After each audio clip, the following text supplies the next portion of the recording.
Hello everyone, welcome to my YouTube channel. तो आज हम स्टार्ट करेंगे सबसे इम्पॉर्टेंट चीज़, दैट इज़ कि आज ये जो हमारा principle of inheritance and variation chapter है वो आज ख़त्म हो जाएगा। उसके बाद हम लोग नेक्स्ट स्टार्ट करेंगे इसका मॉलिकुलर बायोलॉजी की तरफ। तो आज ये चैप्टर बिल्कुल ख़त्म हो जाएगा, तो आप एकदम ध्यान से मन लगा कर पढ़िए। तो चलिए मैं आपको बताती हूँ सारी चीज़ें हमने। तो देखिए, क्रोमोसोम हमारे बॉडी में 23 पेयर क्रोमोसोम होते हैं। कितने होते हैं? 23 पेयर ऑफ क्रोमोसोम, जिसमें उसका नंबर क्या होता है? 46 इन नंबर एंड 23 पेयर हमारे क्रोमोसोम का, जिसमें से जो 22 होता है वो ऑटोसोमल क्रोमोसोम होता है। ऑटोसोमल मतलब क्या हो गया? जो हमारे क्या कहते हैं उसको, ऑटोसोमल मतलब सोमैटिक, हमारे बॉडी का जितना भी पार्ट्स का क्रोमोसोम है उसको कहते हैं। और जो सेक्स क्रोमोसोम होता है वो बस एक पेयर का होता है। Autosomal chromosome 22 pair and 1 pair of sex chromosome. ठीक है, नाउ एक टर्म आता है that is bar body. Bar body क्या होता है? Inactive X chromosome, total number of X chromosome -1। ठीक है, अगर क्वेश्चन पूछेगा कि ये देखिए ये 4x है, ठीक है, और पूछेगा कि आपका इसका बार बॉडी बताइए, तो बार बॉडी बताने का एक ही फॉर्मूला है, total number of X chromosome -1। Total कितना है? 1 2 3 एंड 4 क्रोमोसोम है, इसमें -1 कर दीजिए, कितना हो गया? 3। तो आपका क्या हो गया? बार बॉडी 3 हो गया। तो ये क्वेश्चन पूछता है total number of X chromosome -1। ठीक है, इनएक्टिव एक्स क्रोमोसोम होता है ये। Now moving towards to the pedigree analysis. Pedigree analysis मतलब क्या होता है? पेडिग्री एनालिसिस मतलब जो आपके पूर्वज हैं, पूर्वजों में से जो आपका जेनेटिक्स डिसऑर्डर आए हैं, उस चीज़ को पहचानने के लिए हम ये पेडिग्री एनालिसिस करते हैं। ये एक तरीके का क्या हुआ, अगर आपके पेरेंट्स के अंदर में या उनके भी पेरेंट्स के अंदर में हीमोफीलिया हो गया या कोई जेनेटिक डिसऑर्डर हो गया, तो उसके थ्रू किस किस रिसेसिव फॉर्म में आपके अंदर में जा सकता है उसको हम लोग पता लगा सकते हैं इसके थ्रू। ठीक है, तो pedigree analysis a record of inheritance of a certain genetic trait for 2 और more generation present in the form of diagram. एक डायग्राम की तरह प्रेजेंट होता है। मैं अभी डायग्राम आपको बताऊंगी और डिनोट भी कैसे करते हैं वो भी मैं बताऊंगी। तो diagram of a family tree is called pedigree. Useful, pedigree का क्या क्या यूजफुल होता है? It is useful for genetic counsellor to advise intend couple about the possibility of having a children और genetic disorder like haemophilia and thalassemia, कि उन्हें कोई genetic disorder है कि नहीं पहले से ही पता चल जाएगा, हीमोफीलिया या थैलेसीमिया जैसे कोई कंडीशन है। And also helpful for finding out the possibility absence and present of trait homozygous and heterozygous condition in a particular individual.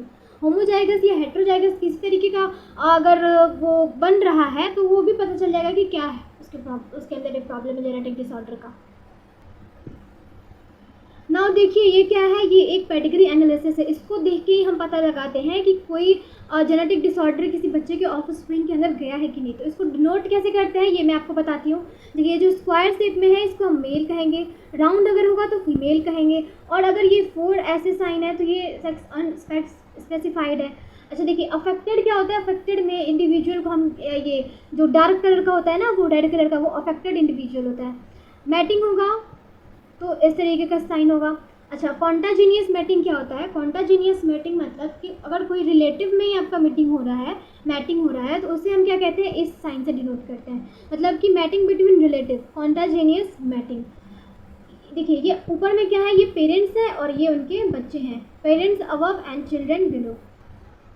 In birth order left to right, parents with a male child affected with disease. ये दोनों parents हैं, लेकिन ये दोनों parents में किसी न किसी में तो कोई रिसेसिव डिसऑर्डर है, इसलिए इसके पेरेंट में गया है, तो ये मेल क्या है? चाइल्ड अफेक्टेड है। और ये क्या है? 5 अनअफेक्टेड ऑफस्प्रिंग, 5 अनअफेक्टेड ऑफस्प्रिंग। ठीक है, एनसीईआरटी में यही दोनों का एग्जाम्पल दिया हुआ है और आपके नीट में भी लगभग यही पूछा जाता है, तो आपको बहुत ईजी वे में मैं समझाती हूँ। देखिए, ऑटोसोमल डोमिनेंट ट्रेट मतलब क्या होता है? डोमिनेंट जो अपने आप को शो करता है, और रिसेसिव क्या होता है? जो अपने आप को शो नहीं कर पाता है। यही चीज़ है ना, जो ऑटोसोमल डोमिनेंट क्या होता है? जो अपने आप को शो कर पाता है, और रिसेसिव क्या होता है? जो अपने आप को शो नहीं कर पाता है। तो ऑटोसोमल डोमिनेंट ट्रेट में क्या होगा? मायोटॉपिन डिस्ट्रॉफिन। यहाँ पे देखिए, ये अपने आप को शो कर पा रहा है, ऊपर में देखिए यहाँ पे शो हो रहा है कि हाँ इसमें कोई जेनेटिक डिसऑर्डर है, तो वो पेरेंट्स में भी जाएगा इवेंचुअली। लेकिन ऑटोसोमल रिसेसिव ट्रेट जो है जिस किसमें होता है? सिकल सेल एनीमिया में होता है। सिकल सेल एनीमिया में होता है, तो ये अपना रिसेसिव ट्रेट है, ये शो ही नहीं कर रहा है किस पेरेंट में, लेकिन बच्चों में तो उसका रिसेसिव जीन जा रहा है, उसकी वजह से उसको डिसऑर्डर हो रहा है सिकल सेल एनीमिया का। तो ऑटोसोमल डोमिनेंट ट्रेट में क्या हो गया? मायोटॉपिन dystrophin. And autosomal recessive trait में क्या हो गया? Sickle cell anaemia. आप इस फिगर को भी देख के, डायग्राम को भी देख के पता लगा सकते हैं कि डोमिनेंट कौन सा है एंड रिसेसिव कौन सा है। नाउ देखिए अब हम स्टार्ट करते हैं बहुत ही अहम चीज़, that is genetic disorder. Genetic disorder क्या है? जो म्यूटेशन की वजह से जीन में जो चेंजेस आते हैं उसकी वजह से जो रिसेसिव डिजीज होती हैं उन सारी चीज़ों का ये वो है, ठीक है। हीमोफीलिया क्या है? रिसेसिव डिसऑर्डर है, ऑटोसोमल रिसेसिव ट्रेट है। तो Mendelian disorder, these are the main, these Mendelian disorder में क्या क्या होता है मैं आपको बताऊंगी। सबसे पहले हम हीमोफीलिया के बारे में पढ़ते हैं। हीमोफीलिया में क्या होता है तो मैं बहुत इजी वे में आपको समझाने की कोशिश करती हूँ। यहाँ पे आप ध्यान से देखिए,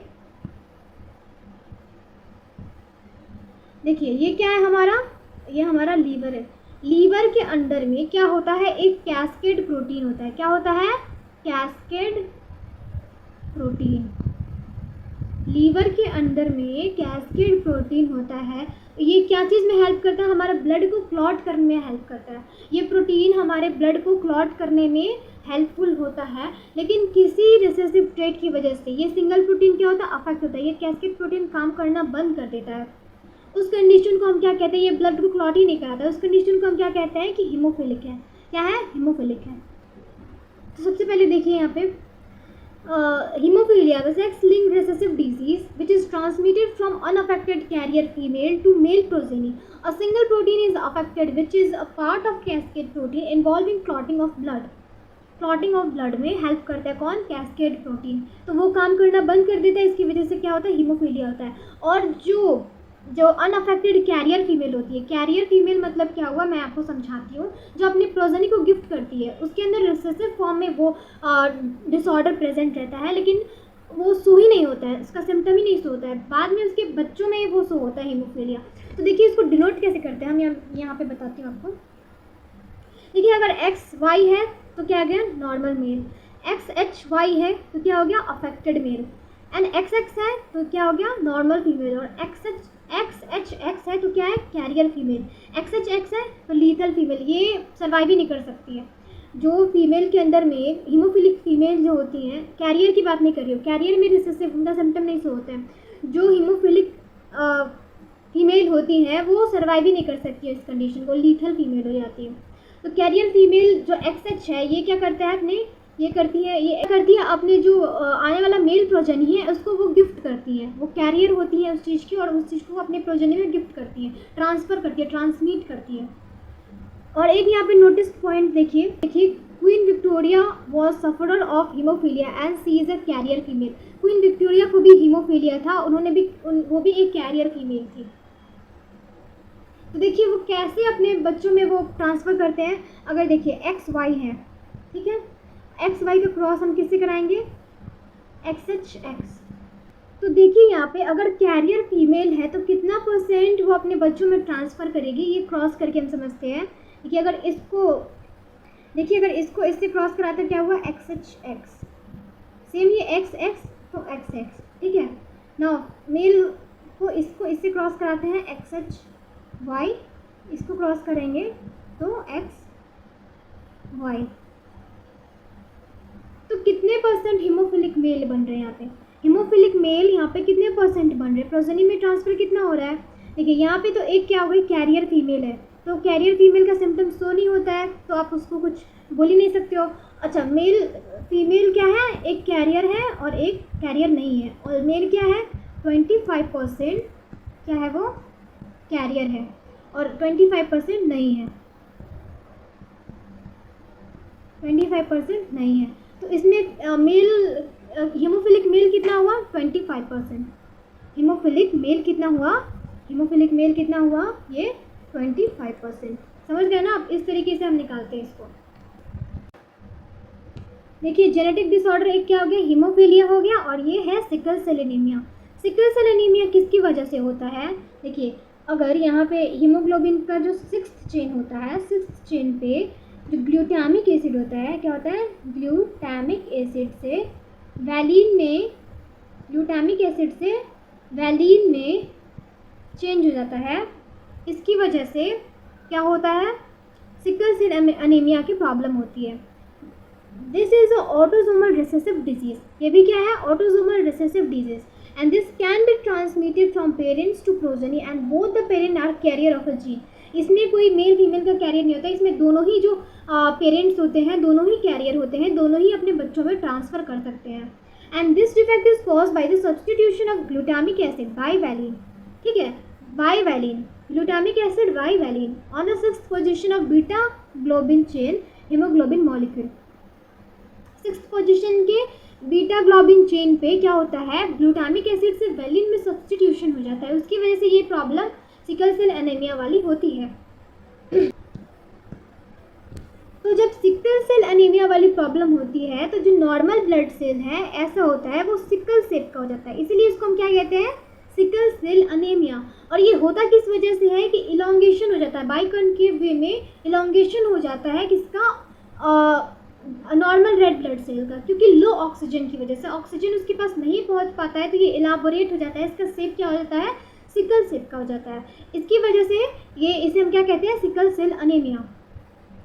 यहाँ पे देखिए, the mutant of haemoglobin molecule undergoes the polymerisation under the low oxygen tension which result change in the shape of RBC from biconcave to elongated sickle cell like structure. Biconcave red blood cell क्या होता है, बाइकॉन्केव होता है तो वो elongated form में चला जाता है सिकल सेल का, इसकी वजह से इसका नाम होता है सिकल सेल एनीमिया। तो देखिए यहाँ पे हीमोग्लोबिन को कैसे हम डिनोट करते हैं, तो देखिए हीमोग्लोबिन में तो कोई XYZ होगा नहीं, हीमोग्लोबिन मेल का भी सेम होता है फीमेल का भी सेम होता है। तो देखिए यहाँ पे नॉर्मल अगर मेल होगा तो हम इसे क्या होंगे, HbA एंड HbA। नॉर्मल को हम कैसे नोट करते हैं, हीमोग्लोबिन A जिसके पास जिसका A है वो उसका एंटीजन है, ब्लड ग्रुप है, तो हीमोग्लोबिन क्या हो गया यहाँ पे नॉर्मल, इसको नॉर्मल कहेंगे हम। अगर एक के पास सिकल सेल एनीमिया है और एक हीमोग्लोबिन है तो वो क्या हो गया, कैरियर हो गया, कैरियर हो गया। और एक ये दोनों में सिकल सेल एनीमिया है तो ये पूरा ही सिकल सेल एनीमिया, ये कैरियर है और ये क्या है, ये उसका सिम्टम्स शो हो रहा है तो इसके अंदर क्या है, सिकल सेल एनीमिया है, टोटली वो अपने आप को शो कर पा रहा है। अगर कैरियर फीमेल को एंड कैरियर मेल को हम क्रॉस करवाएंगे तो कितना % चांसेस है कि उसके बच्चों में ये जो जेनेटिक डिसऑर्डर है वो ट्रांसफ़र हो जाएगा, कितना % चांसेस है कि जेनेटिक डिसऑर्डर है वो उनके बच्चों में ट्रांसफ़र हो जाएगा। ये क्रॉस करके मुझे आप कमेंट सेक्शन में बताइएगा कि कितना % आ रहा है अगर आप इन दोनों का क्रॉस करवा रहे हो, क्योंकि मैंने पहले आपको बहुत बार क्रॉस करना सिखाया है, तो आप एक बार इसको ट्राई करिए और मुझे कमेंट सेक्शन में बताइए, क्योंकि मुझे ऑलरेडी मालूम है लेकिन मैं भी देखना चाहती हूँ कि आप ये चीज़ सीख पा रहे हो कि नहीं सीख पा रहे हो। ठीक है, तो आप इसको क्या कीजिए, क्रॉस करके और मुझे कमेंट सेक्शन में बताइए कि कितना % आ रहा है प्रोजेनी के अंदर में